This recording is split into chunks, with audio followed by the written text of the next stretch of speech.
ನಮಸ್ಕಾರ ಆತ್ಮೀಯರೇ, media house ಕನ್ನಡಗೆ ಸ್ವಾಗತ.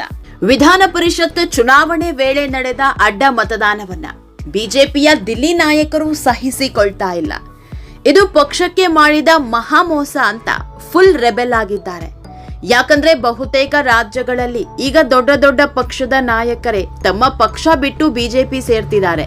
ಬಂಗಾಳದಲ್ಲಿ ಟಿಎಂಸಿ ಅನ್ನೋ ದೊಡ್ಡ ಪಕ್ಷವೇ ಹೇಳ ಹೆಸರಿಲ್ಲದಂತಾಗ್ತಾ ಇದೆ. ಮಮತಾ ಬ್ಯಾನರ್ಜಿ ಕೈಯಿಂದಲೇ ಪಕ್ಷದ ಚಿಹ್ನೆ ಹೊರ ಹೋಗಿದ್ದು, ಬಹುತೇಕ ನಾಯಕರು ಎನ್ಡಿಎ ಮೈತ್ರಿಕೂಟ ಸೇರ್ಕೊಂಡಿದ್ದಾರೆ. ಇನ್ನು ಮಹಾರಾಷ್ಟ್ರದಲ್ಲೂ ಉದ್ಧವ್ ಠಾಕ್ರೆಯ ಸಂಸದರು ಈಗಾಗಲೇ ಕೈಕೊಟ್ಟಾಗಿದೆ. ಮೊದಲೇ ಒಂದು ಸಾರಿ ಪಕ್ಷದ ಚಿಹ್ನೆಯನ್ನ ಕಳ್ಕೊಂಡಿದ್ದ ಉದ್ಧವ್ ಠಾಕ್ರೆ ಈಗ ಮತ್ತೊಮ್ಮೆ ಅದೇ ಸಂಕಷ್ಟ ಅನುಭವಿಸುತ್ತಿದ್ದಾರೆ. ಯಾಕಂದ್ರೆ ಠಾಕ್ರೆ ನೇತೃತ್ವದ ಪಕ್ಷ ಸಂಸದರೆಲ್ಲ ಬಿಜೆಪಿ ಬಾಗಿಲಿಗೆ ಬಂದು ನಿಂತಿದ್ದಾರೆ. ಇನ್ನು ಉತ್ತರ ಪ್ರದೇಶದಲ್ಲೂ ಎಸ್ಪಿ ಪಕ್ಷದ ಶಾಸಕರು ಬಿಜೆಪಿ ಕಡೆ ಮುಖ ಮಾಡಿದ್ದಾರೆ ಅನ್ನೋ ಮಾತಿದೆ. ಈ ರೀತಿ ದೊಡ್ಡ ದೊಡ್ಡ ಬೆಳವಣಿಗೆ ಆಗ್ತಾ ಇರೋ ಹೊತ್ತಲ್ಲಿ ಕರ್ನಾಟಕದಲ್ಲಿ ಮಾತ್ರ ಬಿಜೆಪಿ ಪಾಲಿಗೆ ಉಲ್ಟಾ ಆಗಿತ್ತು. ಉತ್ತರದಲ್ಲಿ ಸಿಕ್ಕಿದ್ದ ಜಯ ದಕ್ಷಿಣದಲ್ಲಿ ತಲೆ ತಗ್ಗಿಸುವಂತೆ ಮಾಡಿದೆ. ತಮ್ಮ ಪಕ್ಷದ ಶಾಸಕರೇ ತಮ್ಮ ಅಭ್ಯರ್ಥಿಗೆ ಹಾಕದೆ ಕಾಂಗ್ರೆಸ್ ಬೆನ್ನಿಗೆ ನಿಂತಿದ್ದಾರೆ. ಟಿಕೆಟ್ ಗಿಟ್ಟಿಸಿಕೊಂಡಿದ್ದು ಬಿಜೆಪಿಯಿಂದ, ಗೆದ್ದಿದ್ದು ಕೂಡ ಬಿಜೆಪಿ ಚಿಹ್ನೆಯಿಂದ. ಆದ್ರೆ ವೋಟ್ ಹಾಕಿದ್ದು ಮಾತ್ರ ಕಾಂಗ್ರೆಸ್ ಪಕ್ಷದ ಅಭ್ಯರ್ಥಿಗೆ. ಇದು ಬಿಜೆಪಿ ನಾಯಕರಿಗೆ ನುಂಗಲಾರದ ತುತ್ತಾಗಿ ಪರಿಣಮಿಸಿದೆ. ರಾಜ್ಯ ನಾಯಕರಿಗಿಂತ ದಿಲ್ಲಿ ನಾಯಕರು ಸಿಕ್ಕಾಪಟ್ಟೆ ರೆಬೆಲ್ ಆಗಿದ್ದಾರೆ. ಹೀಗಾಗಿಯೇ ಹೈಕಮಾಂಡ್ ಭೇಟಿಗೆ ಹೋಗಿದ್ದ ಆರ್ ಅಶೋಕ್ ಹಾಗೂ ವಿಜಯೇಂದ್ರ ಮುಂದೆ ಖಡಕ್ ಸಂದೇಶವೊಂದನ್ನ ಕೊಟ್ಟು ಕಳಿಸಿದ್ದಾರೆ.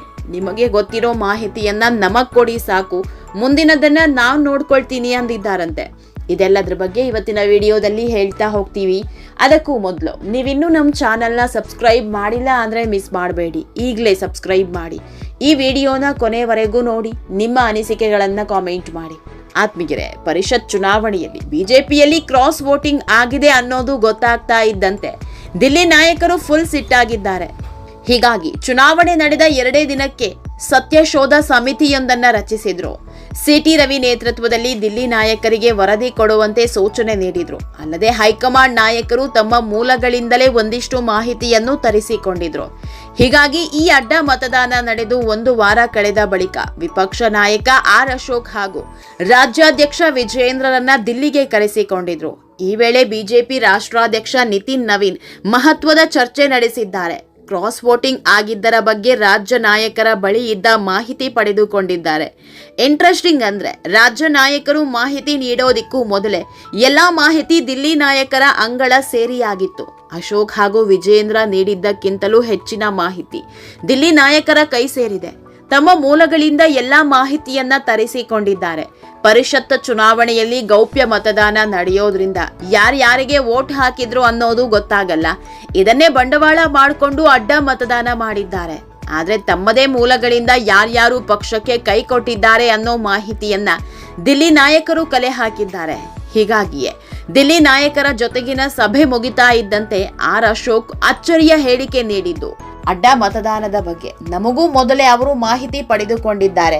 ಯಾರು ಅಂತ ದಿಲ್ಲಿ ನಾಯಕರಿಗೆ ಗೊತ್ತಾಗಿದೆ. ನಿಮಗೆ ಗೊತ್ತಿರೋ ಮಾಹಿತಿಯನ್ನಷ್ಟೇ ನಮಗೆ ಕೊಡಿ, ಉಳಿದಿದ್ದನ್ನ ನಮಗ್ ಬಿಡಿ ಅಂತ ಹೇಳಿದ್ದಾರೆ. ಸೂಕ್ತ ಸಮಯದಲ್ಲಿ ಸೂಕ್ತ ಕ್ರಮ ಕೈಗೊಳ್ತೀವಿ ಅಂದಿದ್ದಾರೆ ಅಂತ ಮಾಹಿತಿ ನೀಡಿದ್ರು. ಅಲ್ಲಿಗೆ ಒಂದು ವಿಷಯ ಅಂತೂ ಕನ್ಫರ್ಮ್, ದಿಲ್ಲಿ ನಾಯಕರು ಬಿಜೆಪಿಯಲ್ಲಿ ಆಗಿರೋ ಅಡ್ಡ ಮತದಾನವನ್ನ ಸಿಕ್ಕಾಪಟ್ಟೆ ಸೀರಿಯಸ್ ಆಗಿ ತೆಗೆದುಕೊಂಡಿದ್ದಾರೆ ಅನ್ನೋದು.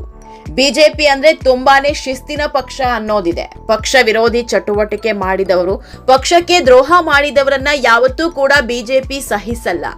ಇದು ಇಡೀ ದೇಶದಲ್ಲಿರೋ ಬಿಜೆಪಿ ಪಾರ್ಟಿಗೆ ಅನ್ವಯ. ಒಂದು ಕಡೆ ಒಂದು ನಿರ್ಣಯ ಪಾಸ್ ಆದ್ರೆ ಎಲ್ಲಾ ಕಡೆಯೂ ಇದೇ ಇರುತ್ತೆ. ಇಲ್ಲಿ ತೆಗೆದುಕೊಳ್ಳೋ ಕ್ರಮ ಎಲ್ಲ ರಾಜ್ಯದ ನಾಯಕರಿಗೂ ಎಚ್ಚರಿಕೆಯ ಪಾಠ ಆಗಿರುತ್ತೆ. ಹೀಗಾಗಿಯೇ ದಿಲ್ಲಿ ನಾಯಕರು ದೊಡ್ಡ ಹೆಜ್ಜೆ ಇಟ್ಟಿರೋದು. ಈಗಾಗಲೇ ಅಡ್ಡ ಮತದಾನ ಮಾಡಿದ್ದು ಯಾರು ಅನ್ನೋದು ಬಿಜೆಪಿ ಹೈಕಮಾಂಡ್ಗೆ ಗೊತ್ತಾಗಿದೆ. ಹಾಗಂತ ಈಗಲೇ ಕ್ರಮ ಕೈಗೊಳ್ಳೋದು ಕಷ್ಟ. ಯಾಕಂದ್ರೆ ಸೂಕ್ತ ಸಮಯ ನೋಡ್ಕೊಂಡು ಬಿಸಿ ಮುಟ್ಟಿಸಲಿದ್ದಾರೆ. ಪಕ್ಷದಿಂದ ಉಚ್ಚಾಟನೆಯಾದ್ರೂ ಯಾವುದೇ ಅನುಮಾನ ಇಲ್ಲ. ಯಾಕಂದ್ರೆ ಈಗಾಗಲೇ 3 ನಾಯಕರು ಪಕ್ಷದಿಂದ ಉಚ್ಚಾಟನೆಯಾಗಿದ್ದಾರೆ. ಬಿಜೆಪಿ ರಾಜ್ಯಾಧ್ಯಕ್ಷರ ವಿರುದ್ಧ ಪದೇ ಪದೇ ಹೇಳಿಕೆ ನೀಡ್ತಿದ್ದಾರೆ ಅನ್ನೋ ಕಾರಣಕ್ಕೆ ಯತ್ನಾಳ್ರನ್ನ ಪಕ್ಷದಿಂದ ಕೈ ಬಿಟ್ಟಿದ್ದಾರೆ. ಇವರ ಜೊತೆಗೆ ಪಕ್ಷದಿಂದ 1 ಕಾಲು ಹೊರಗಿಟ್ಟಿರೋ ಯಶವಂತಪುರ ಶಾಸಕ ಎಸ್.ಟಿ. ಸೋಮಶೇಖರ್ ಹಾಗೂ ಹೆಬ್ಬಾರ್ ಅವರನ್ನ ಕೂಡ ಬಿಜೆಪಿ ಪಕ್ಷ ಉಚ್ಚಾಟಿಸಿದೆ. ಈ ಮೂಲಕ ಪಕ್ಷದ ವಿರುದ್ಧ ಯಾರೇ ನಿಂತರೂ ಸಹಿಸಲ್ಲ ಅನ್ನೋ ಸಂದೇಶವನ್ನ ಬಿಜೆಪಿ ನೀಡಿದೆ. ಹೀಗಾಗಿ ಈ ಬಾರಿ ಅದರಲ್ಲೂ ಬಿಜೆಪಿಯ ಪರಮಶತ್ರು ಕಾಂಗ್ರೆಸ್ ಪರ ಕೆಲಸ ಮಾಡಿದವರಿಗೆ ತಕ್ಕ ಶಾಸ್ತಿಯಾಗೋದು ಖಾಯಂ. ದಿಲ್ಲಿ ನಾಯಕರಿಗೆ ಸಿಕ್ಕಿರೋ ಮಾಹಿತಿ ಪ್ರಕಾರ 5ರಿಂದ 7 ಶಾಸಕರು ಅಡ್ಡ ಮತದಾನ ಮಾಡಿದ್ದಾರೆ ಅಂತ ಹೇಳಲಾಗ್ತಾ ಇದೆ. ಹೀಗಾಗಿ ಯಾವುದೇ ಕ್ಷಣದಲ್ಲಿ ಕಟ್ಟುನಿಟ್ಟಿನ ಕ್ರಮ ಹೊರಬಿದ್ರೂ ಅನುಮಾನ ಇಲ್ಲ. ಆತ್ಮೀಯರೇ, ಈ ವಿಡಿಯೋ ನಿಮಗೆ ಇಷ್ಟವಾದಲ್ಲಿ ಲೈಕ್ ಮಾಡಿ, ಶೇರ್ ಮಾಡಿ, ಕಾಮೆಂಟ್ ಮಾಡಿ. ಇನ್ನೂ ನಮ್ಮ ಚಾನೆಲ್ನ ಸಬ್ಸ್ಕ್ರೈಬ್ ಮಾಡಿಲ್ಲ ಅಂದ್ರೆ ಮಿಸ್ ಮಾಡಬೇಡಿ, ಈಗಲೇ ಸಬ್ಸ್ಕ್ರೈಬ್ ಮಾಡಿ.